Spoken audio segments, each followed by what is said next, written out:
kita masuk pada konsep dasar sel. Sel adalah unit terkecil penyusun makhluk hidup.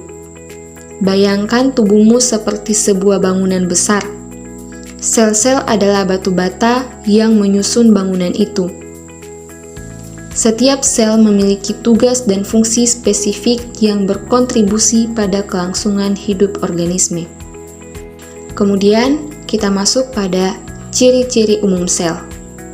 Yang pertama ada unit terkecil kehidupan. Sel adalah unit struktural dan fungsional terkecil yang mampu melaksanakan proses kehidupan. Yang kedua, berkembang biak. Sel dapat membelah diri untuk menghasilkan sel baru, sehingga memungkinkan pertumbuhan dan perkembangbiakan organisme. Yang ketiga, mengandung materi genetik. Sel menyimpan informasi genetik dalam bentuk DNA yang mengatur semua aktivitas seluler. Yang keempat, melakukan metabolisme.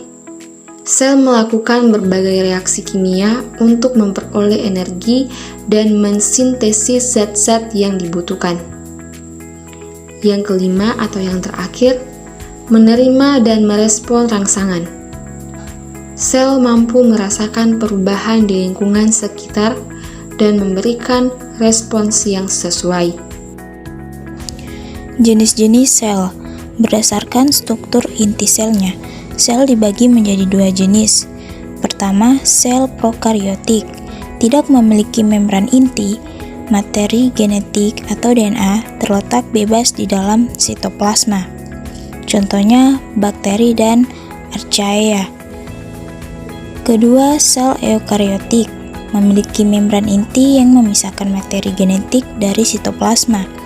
Materi genetik atau DNA terbungkus dalam nukleus. Contohnya, sel tumbuhan, hewan, fungsi, dan protista. Struktur sel. Secara umum, baik sel prokariotik maupun eukariotik memiliki struktur dasar yang sama, yaitu membran plasma, lapisan terluar sel yang mengatur keluar masuknya zat. Sitoplasma, cairan di dalam sel yang mengandung organel-organel sel. Materi genetik atau DNA membawa informasi genetik. Yang selanjutnya yaitu organel sel. Organel sel adalah struktur khusus di dalam sel yang memiliki fungsi tertentu. Beberapa organel sel yang penting antara lain. Yang pertama ada nukleus, yaitu untuk mengontrol semua aktivitas sel. Yang kedua ada mitokondria, yaitu tempat berlangsungnya respirasi sel untuk menghasilkan energi. Yang ketiga ada ribosom, yaitu tempat sintesis protein. Yang keempat ada retikulum endoplasma, yaitu transportasi zat di dalam sel.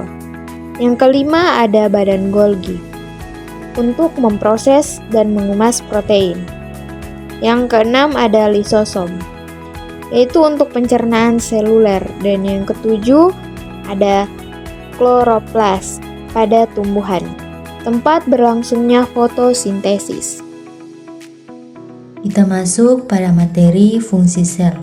1. Pertumbuhan, yaitu sel membelah diri untuk menghasilkan sel baru sehingga organisme dapat tumbuh. 2. Perkembangan, yaitu sel mengalami diferensiasi menjadi berbagai jenis sel dengan fungsi khusus. 3. Reproduksi, yaitu sel terlibat dalam pembentukan gamet atau sel kelamin untuk menghasilkan individu baru. 4. Metabolisme, yaitu sel melakukan berbagai reaksi kimia untuk memperoleh energi dan mensintesis zat-zat yang dibutuhkan. Kesimpulan, sel adalah unit dasar kehidupan yang sangat menarik dan esensial. Dari organisme bersel tunggal hingga manusia, sel berperan dalam menjalankan fungsi-fungsi kehidupan yang kompleks. Perbedaan antara sel prokariotik dan eukariotik mencerminkan tingkat kompleksitas struktural dan organisasi yang membedakan setiap jenis sel. Penelitian tentang sel terus berkembang, membuka pintu baru untuk pemahaman lebih dalam tentang kehidupan dan kesehatan manusia serta ekosistem di sekitar kita.